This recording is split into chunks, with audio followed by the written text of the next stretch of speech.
नमस्कार, म मीरज ढुङ्गाना। नमस्कार, म कुशलभ केसी। देश बचाउने, देश मिलाउने, देश सुधार्ने महाअभियानमा हामी लागिसकेका छौं।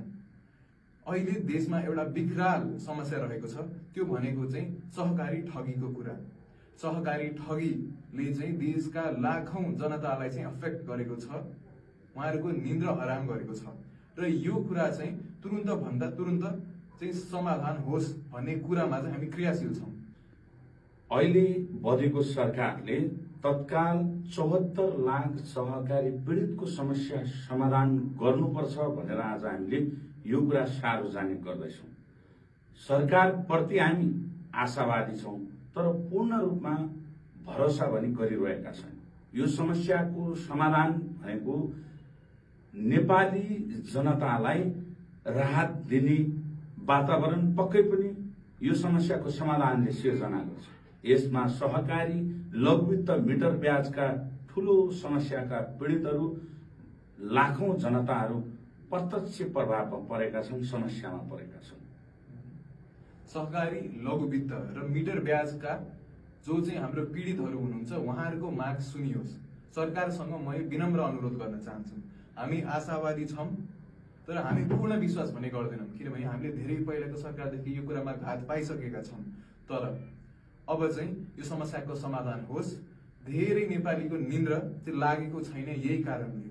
रिटायरमेन्टको लागि जम्मा गर्नु भएको पैसा, छोराछोरीको बिहे गराउन, छोराछोरीलाई पढाउन, यो सबै गर्नु भएको पैसा चाहिँ सहकारीले ठगी गरेर चाहिँ भागेको छ।